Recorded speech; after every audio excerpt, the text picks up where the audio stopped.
Hi folks, this is me just going on to the westerly top of the Corbett. I think it's 862 metres, it's only 3 metres shorter than the Corbett itself, but it gives you much better views of Loch Nagar. As you'll see, you'll just pan round, you can see the cliffs of Loch Nagar.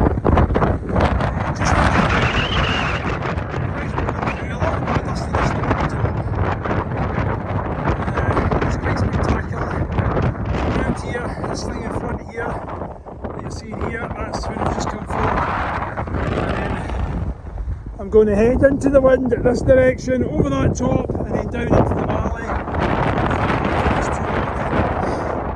See how it gets its name, that rocky jaws on the top of it. It's not wrong when it says it's named after the abundance of rocks sort of thing. That's looking, way in the distance there, that's looking towards the Cairngorms and everything. Quite low cloud. It's quite lucky because the forecast, if you're here, was supposed to be cloud down to 2,100 feet, but it's not, obviously, as you can see over there now.